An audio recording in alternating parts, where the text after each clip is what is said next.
everyone, and welcome to Be Your Own Boss Vodcast with Lex and Dave. Dave. And siguro huwag na natin patagalin, pakilala mo na, Dave. Kilala na the former corporate head of Allied Botanical, and he's now the chairman, CEO of Amari Bukid. Bukit Amara. Oh my gosh! Bukid Amara. Oh, Bukit Amara. Amara! Okay. Hindi pa kasi ako iniimbita doon pero I'll go there. What? Di ka pa nakapunta doon? Hindi pa! Oh, you miss half of your life. Oh. Yeah. And we're now going to introduce him, Mr. Mike Caballes. Woo! Morning, good morning Welcome. sa lahat. Oo. Thank you for the invitation. It's an honor to be here today. Kahit medyo pagod pa tayo sa biyahe. Tulog pa, natutulog pa. Oh. So, yeah, happy to see again Welcome.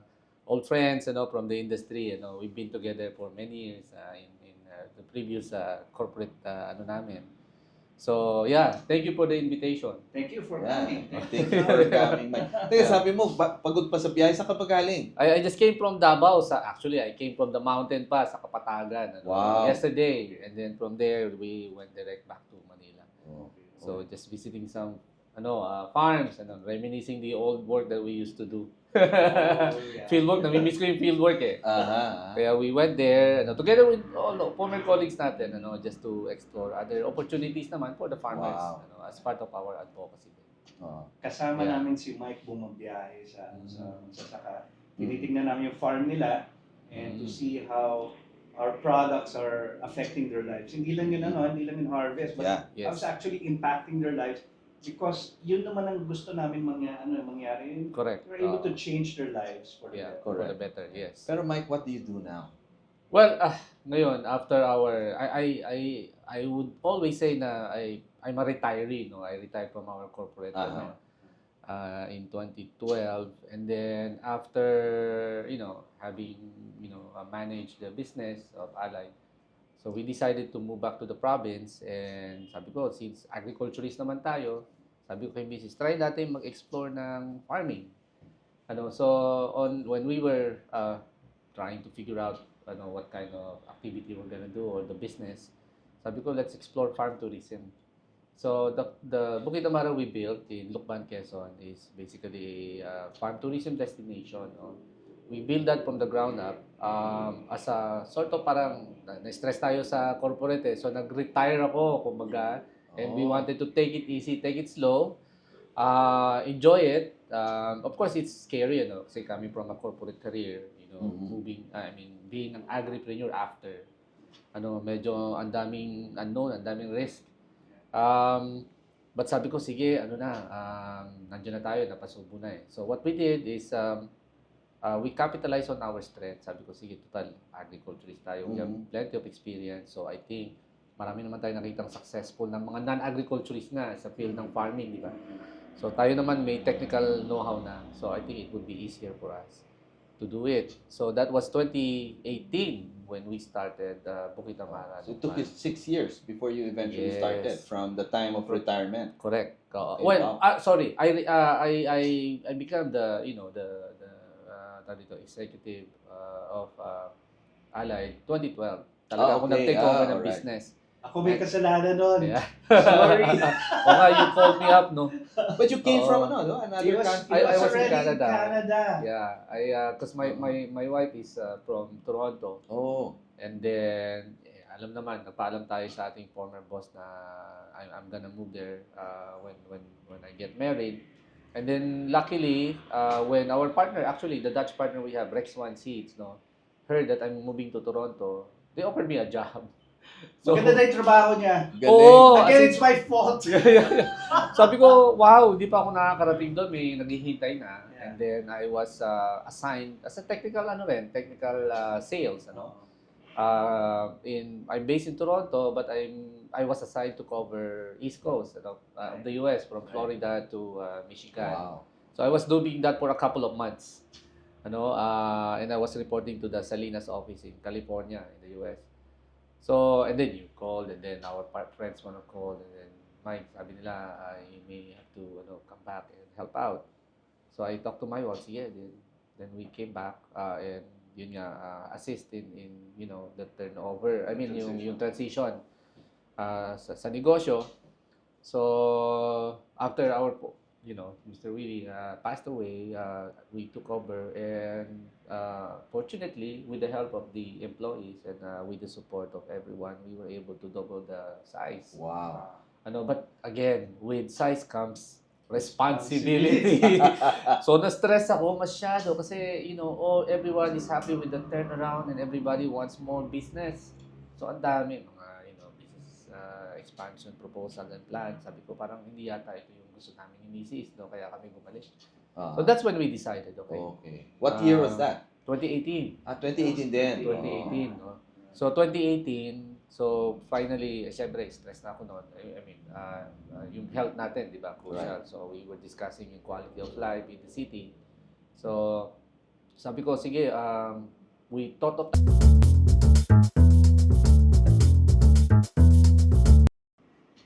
so what we did is we came up with a master plan to make sure that we check everything, all the risks. And then we came up with a vision. And then ang naging initial namin decision was to develop and deploy. Kumbaga parang plug and play, Pag operate mo, pagbukas mo ng farm, tanim bagad, then may target kami specific months. Sabi namin within 5 months dapat bukas ng farm.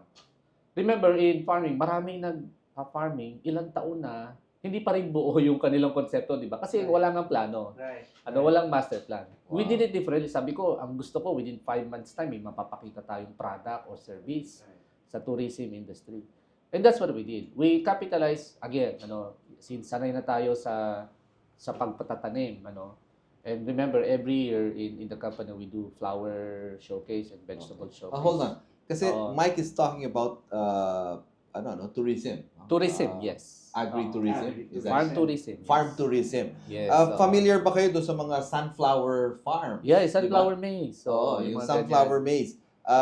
Doon sa Pangasinan, di ba? Correct, correct, Before, there was a time, di ba, pinupuntahan ito, no? Pinuntahan ko yun. Sa Pangasinan, tapos doon nagpo-post Oo. yung mga tao. Kagagawan ni Mike yon. Actually, That's his project. yun ang brainchild namin, yung sunflower tourism ang tawag natin. Okay. We launched that in 2017 and nag-viral yun hanggang international, no? And then it created what we call the sunflower tourism industry. Yeah. Nag-mushroom yan all over the Philippines. Would you say kayo yung naging ito yung Yes. naging parang catalyst Yes. for agri-tourism? Kasi in the prior Philippines? to that, wala Wala talaga. Wala talaga. So we can say you're the father of agri-tourism. Well, no, flower tourism. Flower Not tourism. really Okay, agri-tourism. father of flower tourism is Oo. in the house. Wow. I want to add to that. Mm. When I wanted to reward my marketing team, my previous company, sabi Mhm. ko, we're going to take a day off. We're going to go to Tayo. Yeah, oo. And I brought them there, and they all met Mike, and Yes. they were so happy to meet somebody like you, and nakita nila yung ginawa mo doon. Oo. They were so happy. Yeah, yung kasi actually it's landscape, no? And I mean, kasama sa photography, composition din yun Yes. So how to make it aesthetically pleasing is part of the elements of composition Tsaka and sa mula design. nilagay yung bike. Yun. Doon tayo nagsimula. Di ba? Yung Oo, bike ng doon eh. Oo, yun. Ano, Tsaka tindi yung- ng effect ng bike doon sa Oo. sunflower. Pati yung sunset, I mean, we play a lot with the sunset. Right. So, well, that's how it started. So sabi ko, mukhang may opportunity. And then, at that time, 2017, yun nga, nag-viral yun. And then sabi ko, mukhang merong, pwedeng gawing Right. negosyo. And that's the idea that you took. I mean, that you That's enhanced the, pa the on the reference. farm. Yung sinasabi mo sa Sabi farm. ko, since, ang kasi doon, the reason why we did that, we saw, on a business point of view, di ba, may operation cost tayo. Yes. So how do you sustain it kung puro Right. galing sa bulsa on a daily Right. basis?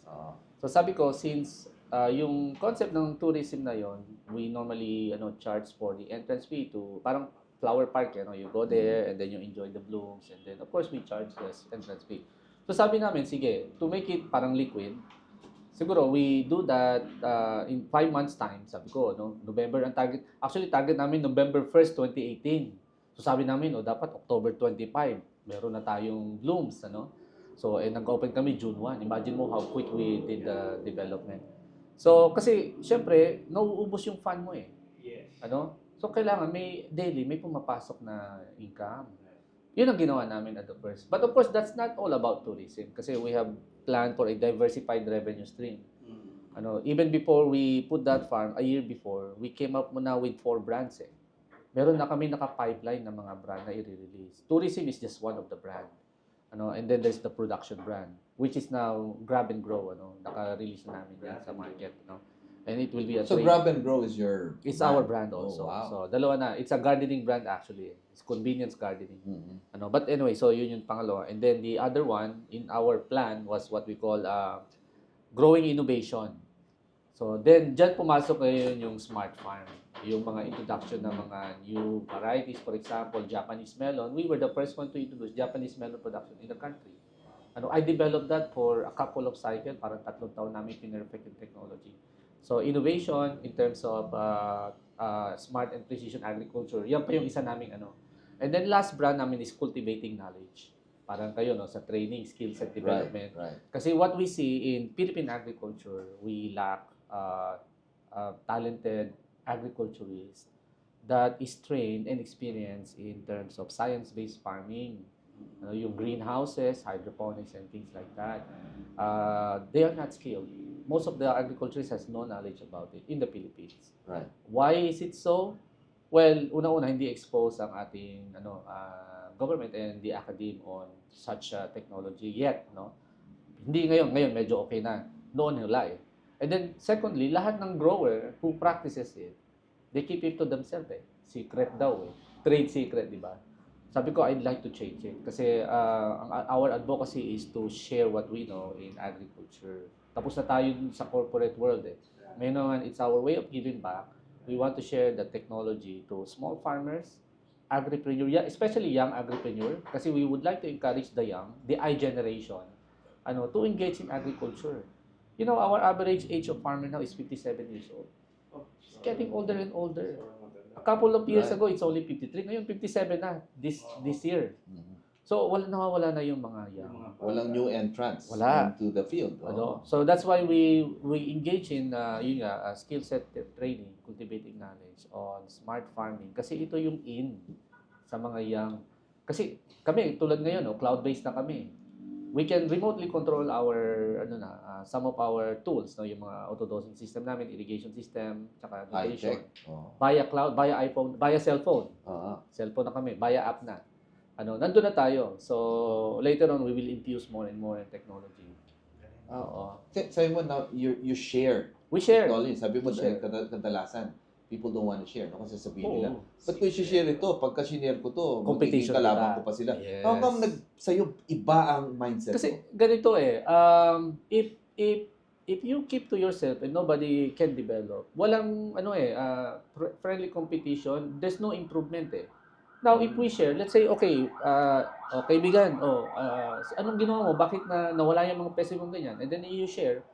Okay, and then I benefit from it. And then next time naman, meron ako makitang, would you like to try this? We exchange eh. I have a friend na gano'n, nag-exchange kami ng idea and So, Okay. at the same time, pag nag-i-improve yung product mo sa market, then everybody also will improve. Di ba? Kasi, bakit ang ganda ng quality ng Bukit Amara? How do we beat it? Wow. Di ba? So, you have friendly competition, then you have growth, no? So it's a healthy competition. It's a healthy, it's basically Oh. for the industry. It's not about keeping yung crab mentality na Right. hilahan. No? What we would like to do is co-opetition. Yeah. Competition but very friendly. Cooperation and competing in the same market on a friendly way and then sharing. And it's now evolving like that. It is thinking evolving. nila na farmers. Yung mindset. I like that Oo. mindset, no? Na, Oo. in fact, dapat across industries. Yes, That has to oo. be a mindset. Technology kasi when you grow, when you improve, then I am challenged to improve also, di ba? So, and that's how we train ourselves nowadays, Even yung sa farmers kasi syempre ang hirap na i-change yung mindset ng farmer, very conventional. Ilang taon na, tumanda na ako nagpa-farming, alam ko na lahat yan. Yun ang mindset, no? But the only way to break that cycle is to show. That's why we created that innovation center in Bukit Amara. Okay. We created the laboratory. We spent, we invested on automated greenhouses, for example, as a showroom. automated greenhouse. Yeah. Yes, so that greenhouse, of course, we partner with, of course, our government institution like the Department of Agriculture and also Department of Tourism for the tourism, and at the same time with the Department of Science and Technology. We collaborate closely with them to promote science-based farming. So, and it helps, no? Tulad yan, right now we're setting up this month a artificial light trial, yung mga LED lights for tawag dito, grow lights. As a supplemental light kasi alam mo naman sa atin during rainy season, Medyo makulimlim, walang energy from the sun, ang halaman nababansot, hindi lumalaki. So we're trying this out. Galing, The technology is available in the first world country, but in the third world, masyadong expensive.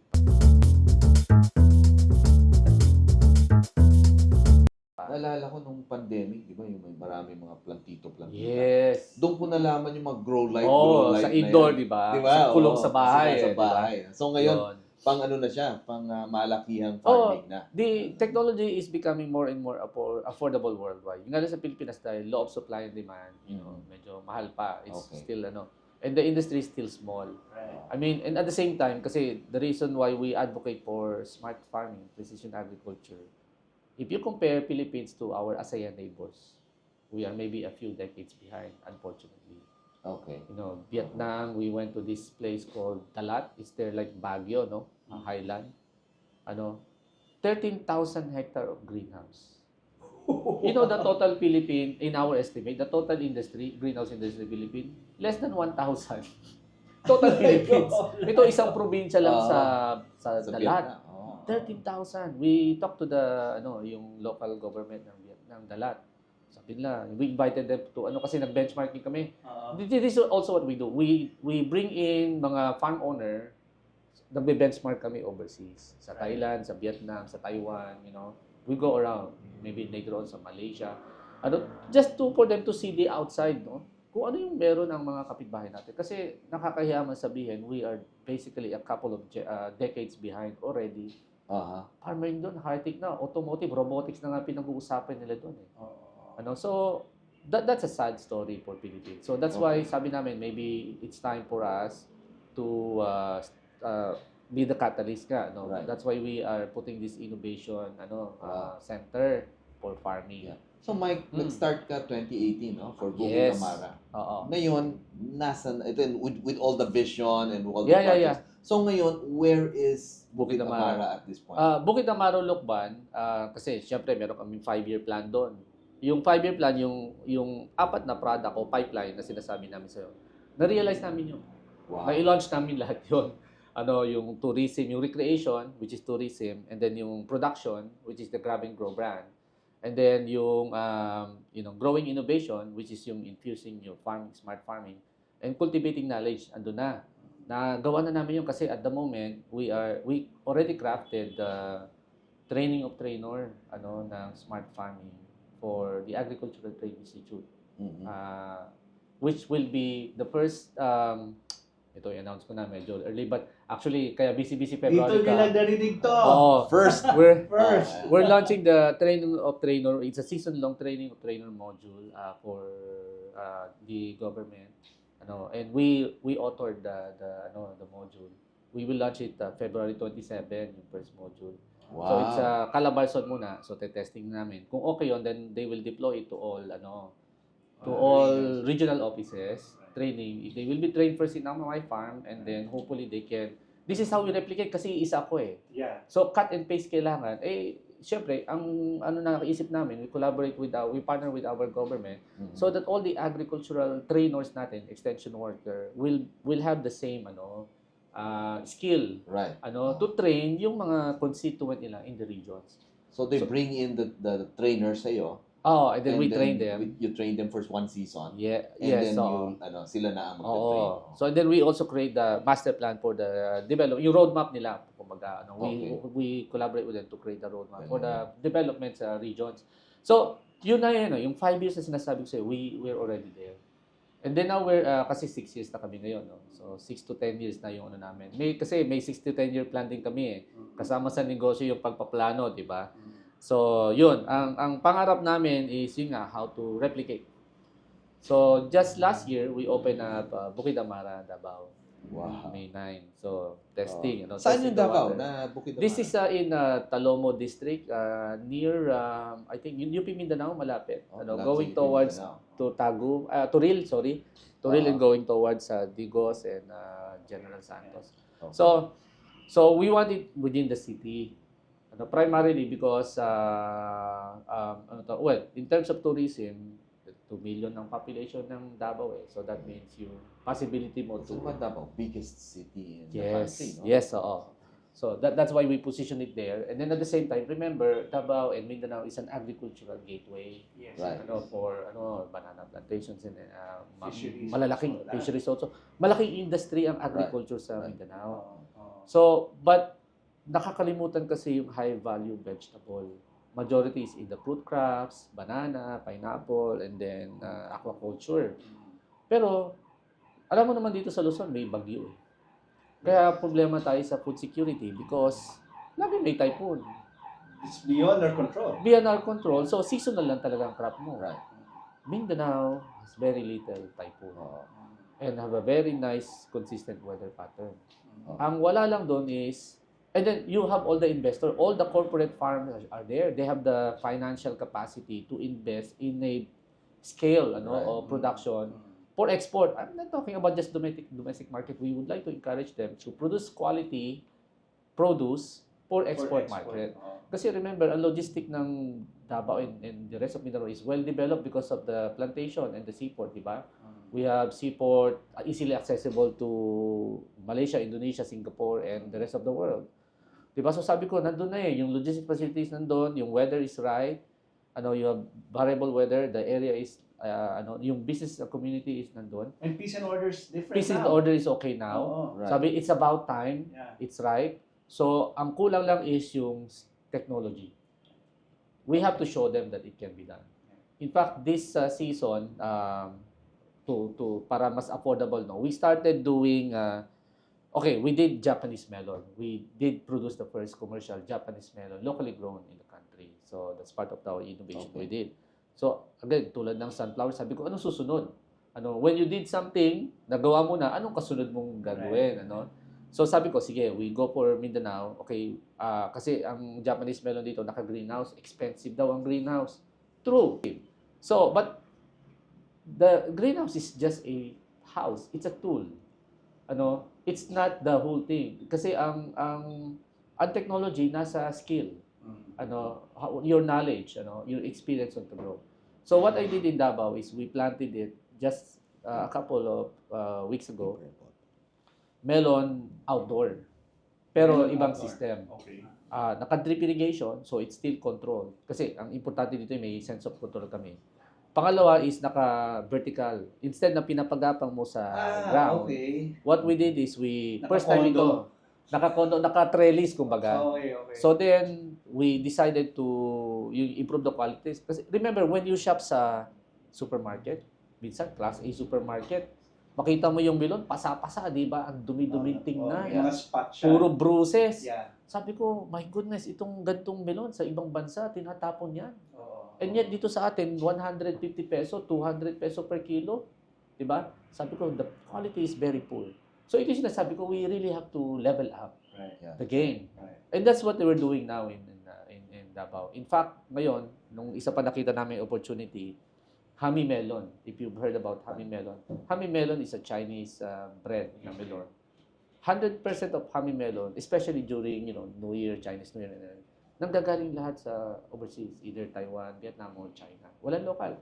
So, yun ang ginagawa namin ngayon. We would like to introduce and show that it can be grown Here. by local farmer in our climate.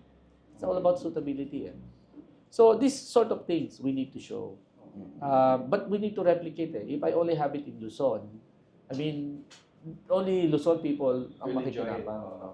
So that's why we went to Davao. And then the vision in the long term is to have a chain of Bukid Amara in different islands in the Philippines so that we can spread the good word of smart farming and precision agriculture. So that's the plan.